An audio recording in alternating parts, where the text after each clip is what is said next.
Hey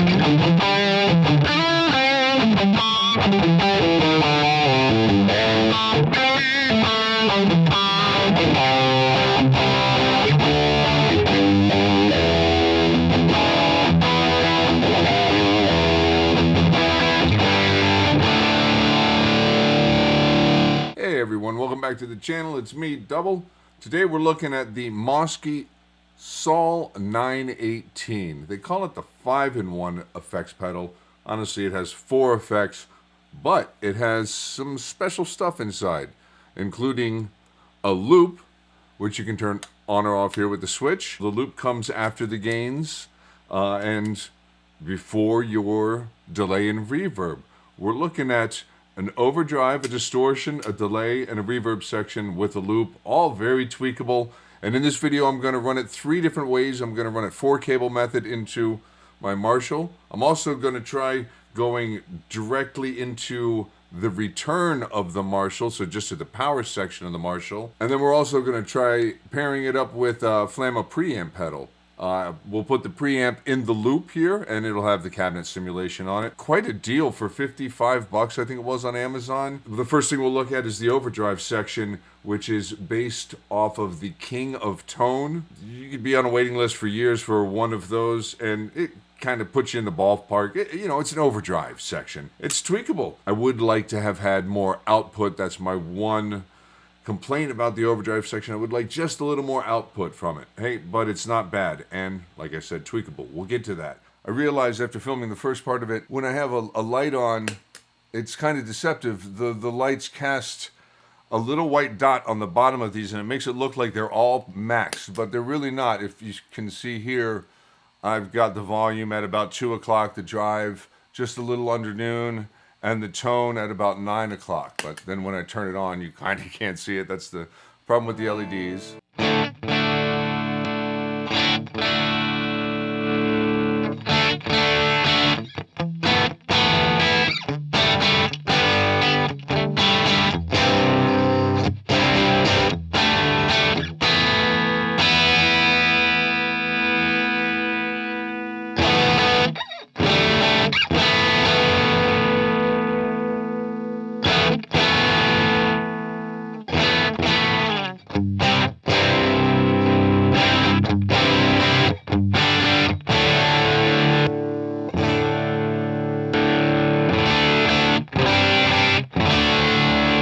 The next section of drive is the distortion section, and it's based on the Shure, S-U-H-R, Riot distortion pedal. High gain, crunchy, chunky kind of thing, and it really sounds good.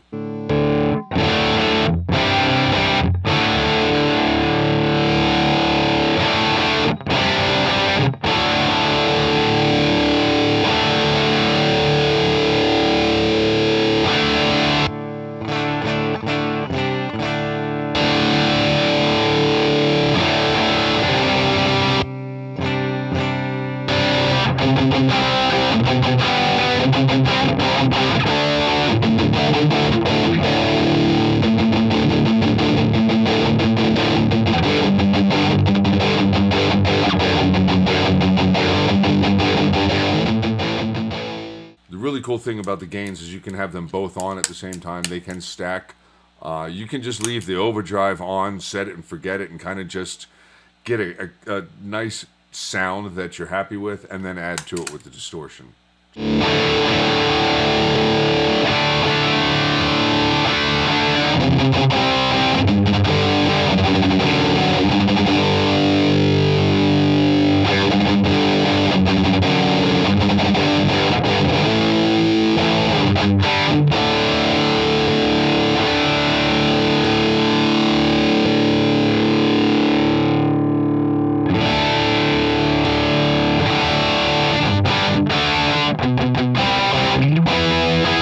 Actually really liked having the distortion of the distortion side down, not very high at all, and then just kind of use the tone to taste and have the overdrive on set to boost to kind of hit the preamp of the amplifier a little bit more, or just to kind of balance out the playing a little bit. After the effects loop, we get a delay, and now the delay is based off of the Mad Professor Deep Blue delay, and it's got a nice level. You can dial in a little bit or a lot, and you can actually have it be a little bit louder than your original signal, and then a good range of adjustable delay time.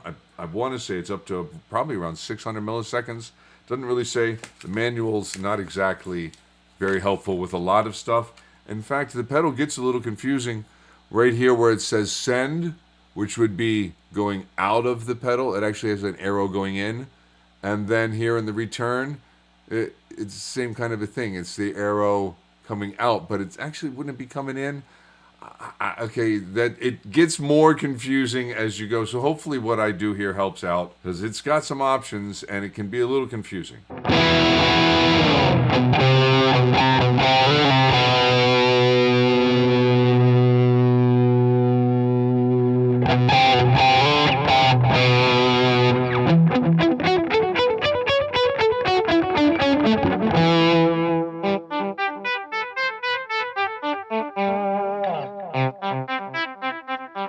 The reverb section is based off of the Malaco Omicron spring reverb, and it's definitely springy. It comes on pretty strong, but you can fine tune it. There's like a little bit of range right down there in the level where, or in the mix area, where you can kind of just get a hint of reverb and then start to really bring it in.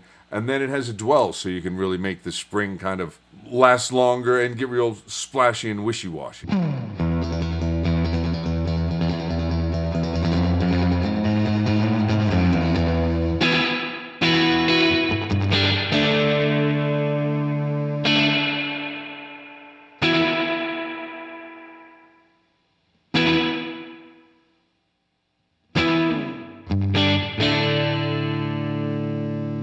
The delay does a great job of dotted eighths. I feel like it really can just get you in that zone, get you into the kind of washed out sounds, those cascading kind of sounds that you might like, or just kind of lay back and be an always on kind of blended in with the reverb kind of a delay.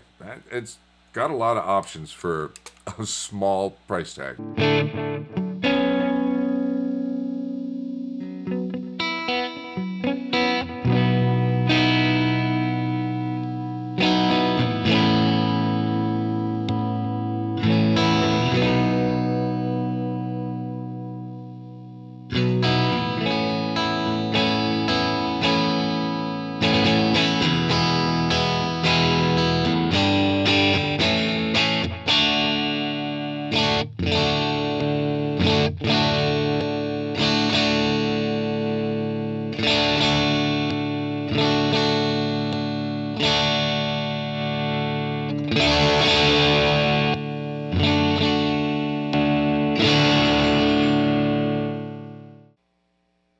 And it does the self-oscillation thing. I love that.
popping this little guy open, there's a dip switch here.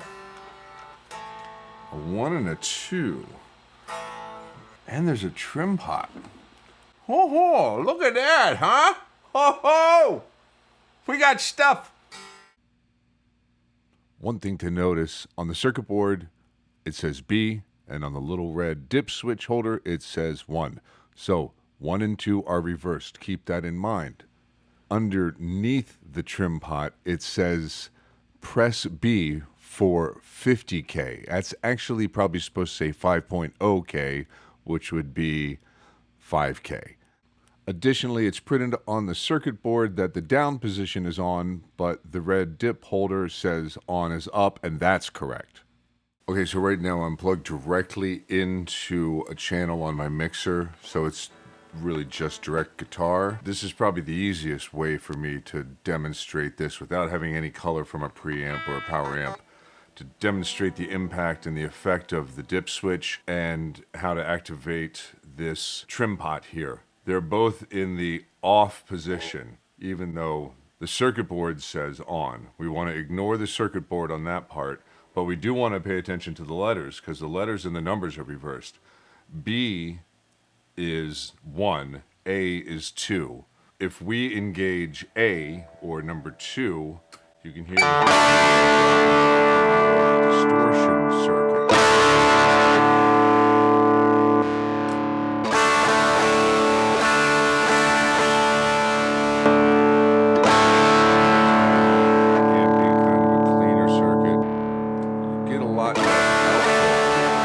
And then you put on the B, activate that, and it's given us kind of a tonal shift in that 5K range.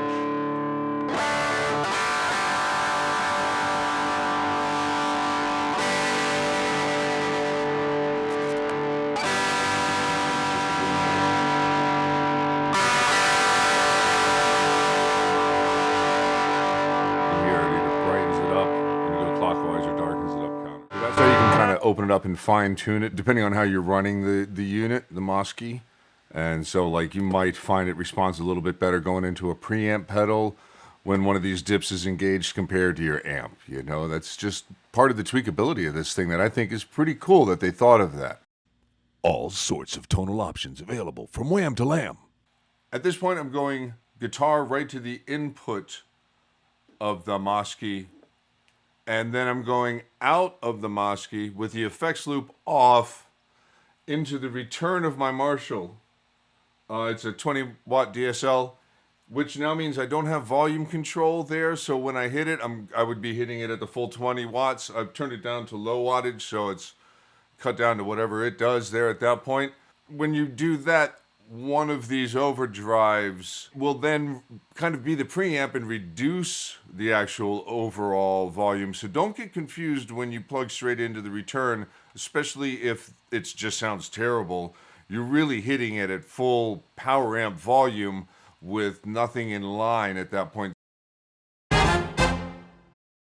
My Soldano, I could then control the EQ at the amp, but that return is wired differently than the Marshall here. In the Marshall, I have no control over EQ or anything. It's really just straight all power amp. Volume control then comes from here. One way to use this is to have the overdrive set in such a way that it's not too crunchy or not too, right in the zone where you would want a preamp set. About dial it in with a drive and a tone about where you would want it. So we'd be looking at hitting a distortion pedal that then would be hitting kind of a preamp. The way that you might do a drive pedal into a preamp. And you can really kind of bring the return section or your power amp section to life with that.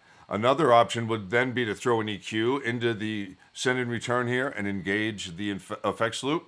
You could also have a booster pedal or a chorus pedal anywhere there at that point.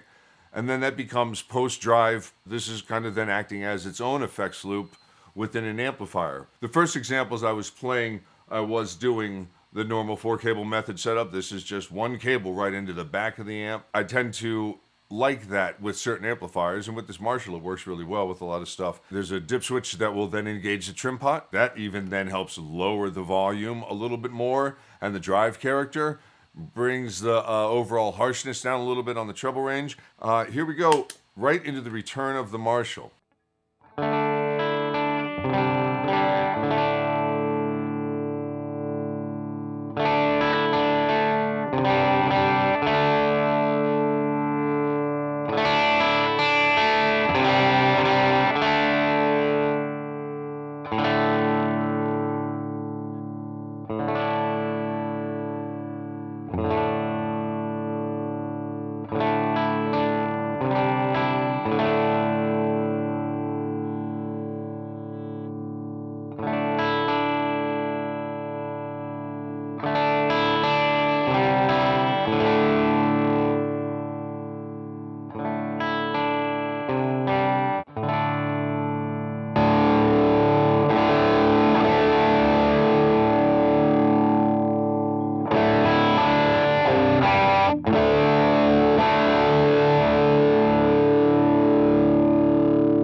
Engaging dip switch 1 automatically reduces the volume and allows you to access the trim pot. So then you wouldn't have to engage the second one like I just did there. However, if you just engaged that second one and didn't turn on the first one, you then would just have it more as a distortion circuit without access to that trim pot.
I gotta say that is darn decent to give it the double D approval. Darn decent. So, man, right? Into the front end, then using the loop, and then turning the loop on and using the loop of the amp, or just going right in the return. Very cool. You could even just go right into the front of an amp, dial it in kind of however you want. They sound great stacked. The distortion into the overdrive amp section, especially going into return there, you can really start to hear the tweaking. And then you saw me kind of messing around with some of those with the trim. You can really shape the sound of the overdrive section with that, and make it a little less volumey. If your amp is really loud, like say you got a 100-watt amp that you're plugging into the return of, and you really need to back it down, at that point, you know, the volume, you just kind of set that overdrive, set it to where you like it, and forget it. Just a kind of a simple, the basis of this really is simplicity. But you can expand on it in a lot of ways, having that loop. That makes it really kind of step up from a lot of these multi-minis that I've seen. Kudos, Mosky. Only other kind of thing, the comment, if you don't set it right, you kind of might be expecting an overdrive after distortion to give you a big volume boost. And it doesn't really work that way. It's kind of the other way around. It almost sounds like the overdrive is driving the distortion, but you can hear that when you add all of the level to the distortion and then hit kind of the overdrive section, especially when it's a little cleaner, that you are getting a big old bump there. So that's kind of how you would approach, I guess, the solo thing. Find kind of the sound that you can dial in on the one and then add to it. You can add another pedal in front of it. You can add stuff after it in between the delays. That Mosky, wow, very good, very cool. Nice option. I like the fact that the effects loop isn't a switch. I think they had a unit where the effects loop was a switch. And apart from a couple of the just interpretation things going on here, I give this the thumbs up as far as the tones. I'm really darn impressed, and that could easily sit in my gig bag as a backup for my pedal board and get me through a night. Probably would add a booster pedal. Probably would be all I would really need to get through a night. If my board went down for some reason, that would cover 90% of what I need, other than a couple of extra things that I could easily pull off the board and put on here, power with batteries. That's a good score for 50 some odd bucks. Good job, Mosky. I give it the double thumbs up. Hey, I'm sorry. Anyway, thanks for being here at the channel. This quick, not so quick look at the Mosky SOL918. Not sponsored by them in any ways. Everything I've said has been my own opinion. I bought this. I like it. I'm going to keep it for sure. I've traded a couple pedals in. I got something else down there. So if you've made it this far, make a guess. Leave me a comment below as to what you think I traded pedals for.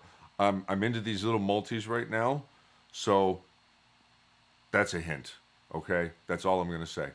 And yeah, that'll be the next video. So anyways, if that's your kind of stuff, hit subscribe and that bell so you know when my next video comes up. Make sure you give this video a like if you liked it. Thanks.